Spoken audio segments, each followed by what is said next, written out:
E aí, dentro do Mapa da Alma, a obra de Stein, tem um capítulo onde ele complementa os conceitos de ânima e ânimos de Jung, trazendo uma visão bastante contemporânea e bem interessante, como esses conceitos sendo uma ponte essencial em direção ao nosso self e sendo partes universais presentes em todos nós.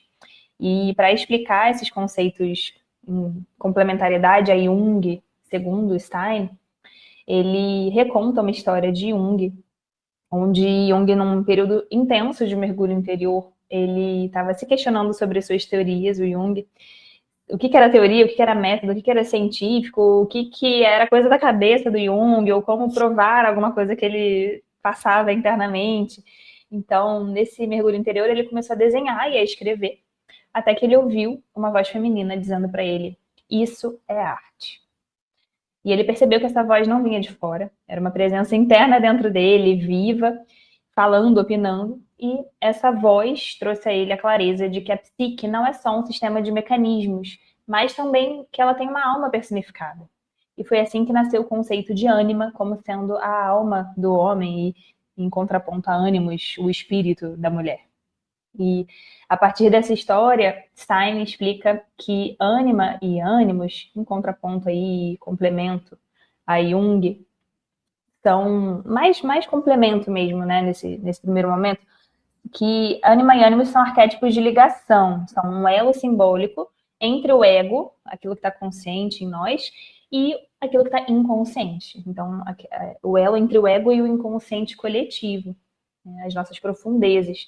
Então, ânima e ânimos representam um nível da psique até mais profundo que a sombra. Então, se a sombra lida com aquilo que está pessoalmente reprimido em nós, aquela parte que a gente não quer ver, a ânima e o ânimos lidam com aquilo que está além do pessoal, tá no nosso inconsciente, tá num coletivo.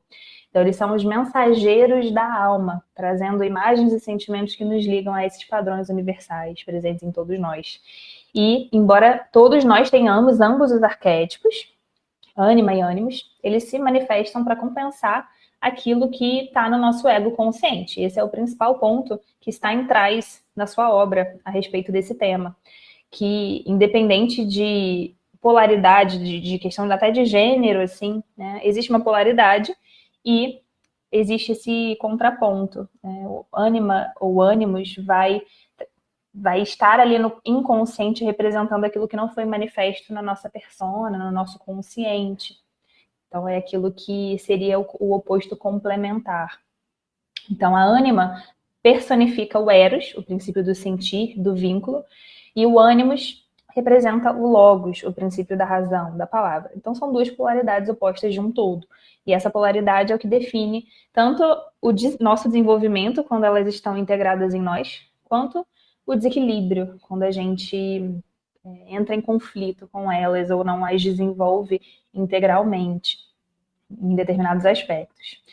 E para Stein, a cura para esse desequilíbrio, quando as nossas polaridades estão em desequilíbrio, nossos lados opostos, a cura para isso é o diálogo, que Jung chamou nesse termo alemão Auseinandersetzung, que é literalmente colocar algo de frente a frente. Esse confronto não como uma luta, mas como um encontro, como se assim, você coloca o ego de frente para a sua alma e o ego diz para a alma: eu estou te ouvindo, o que você quer me mostrar?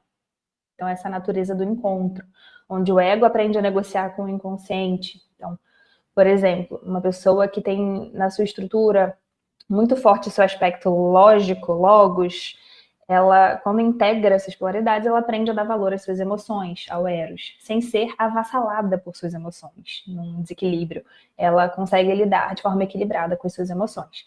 E por outro lado, também uma pessoa com uma persona que está muito estruturada num eros, num aspecto muito emocional, uma pessoa muito emocional, quando ela integra esses lados, ela aprende a ter essa própria, por exemplo, autoridade de discernimento, o seu logos, sem ser rígida, sem ser dogmática, sem ser extremista. Então, ela tem essa integração saudável. E nesse diálogo aí que ânima e ânimos deixam de ser uma força cega, inconsciente, e se transforma num guia interior, num mediador, que foi um pouco desse processo que aconteceu com Jung ali, quando ele teve quando ele escutou essa voz feminina dizendo isso é arte para ele, ele acessou um aspecto inconsciente dele que antes estava mais não descoberto, oculto, e trouxe para a consciência, integrando melhor as partes dele desconhecidas e opostas, né? E para Stein, essa integração é o verdadeiro caminho em direção ao self, a estrada real para o self, né? Então é quando existe um diálogo entre o ego e anima animus. Então é quando existe essa função transcendente, essa integração transcende e abre caminho em direção ao self, nos aproxima do nosso self. Então essas partes deixam de ser opostos, separados nossos e passam a ser integrados, né, equilibrados na nossa psique. Tá? Então é o ego descendo até a alma e retornando para a superfície com novos significados e uma consciência ampliada. E para concluir, Murray Stein, ele atualiza Jung, isso é o que eu acho mais legal e representativo desse tema que ele traz. Então, ele diz que ânima e ânimos são forças psíquicas universais, que estão presentes em todos nós. Então, ele fala de yin, yang, de eros e logos, e ele traz uma atualização em um texto bem legal também, onde ele diz que não se trata de masculino ou feminino, né? Mas a nossa forma de nos relacionar nessa ponte do inconsciente com o consciente. Então, basicamente, independente de masculino, feminino, homem, mulher, ele quer trazer essa clareza sobre o que está manifesto na nossa persona de forma consciente, aquilo que a gente mais conhece, aquilo que a gente mais manifesta. E muitas vezes a gente tem um contraponto inconsciente que ainda não está desenvolvido em nós. E que às vezes a gente projeta no outro, a gente espera do outro, ou a gente não sabe como manifestar e acaba trazendo esse nosso lado inconsciente de uma forma mais irracional, de uma forma mais excessiva, impulsiva e não saudável. Então, basicamente, ele quer só trazer esse conceito dessas polaridades. Então, aquilo que eu tenho muito forte na minha persona, que é manifesto, eu também preciso desenvolver o lado oposto que está não manifesto no meu inconsciente. Então, basicamente, tem uma parte do livro que ele fala, mas o que dizer, então, a respeito de mulheres que não são muito femininas e de homens que não são muito masculinos nas suas personas, que não seguem esse estereótipo de gênero? Uma mulher não muito feminina, ela vai possuir um ânimos não masculino, e um homem não muito masculino, um homem mais feminino, ele vai ter uma ânima masculina? Como que é isso? Jung seria obrigado a adotar essa linha de pensamento, dadas as suas premissas, e alguns indivíduos podem não estar internamente muito polarizados entre características masculinas e femininas. E o estilo mais andrógeno de décadas recentes se afastou claramente da clássica polarização sexual entre homens machos e mulheres passivas. As mulheres hoje em dia vestem-se, comportam-se de maneiras mais masculinas do que faziam em gerações passadas, e muitos homens são analogamente mais femininos nas suas personas do que eram nos seus antepassados. Então, de que modo isso afeta as características de ânima e ânimos, né? Então, aqui ele fala como lidar com esses diferentes espectros que surgem, sem esses estereótipos, estereotipificações de gênero, né?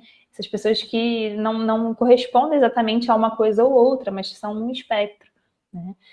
Então, assim como as imagens coletivas predominantes para vestuário, para comportamento masculino e feminino correto mudam, também as imagens internas de ânima e ânimos, segundo Stein, se alteram de acordo, se atualizam.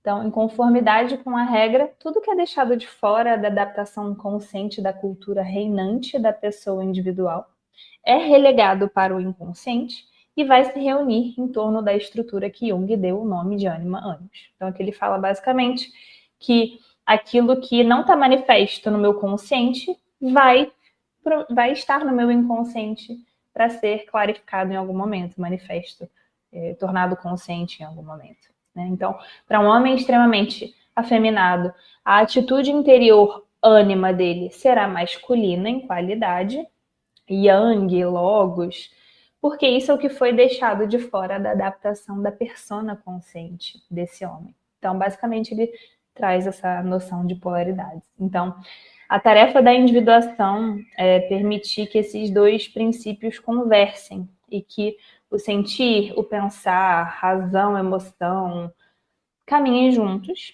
E quando isso acontece, o ego alcança uma nova totalidade, um novo centro. Então, em conclusão, o Stein ele amplia a visão de Jung, ele nos mostra que ânima e ânimos são forças universais da alma e que estão presentes em todos nós. Né?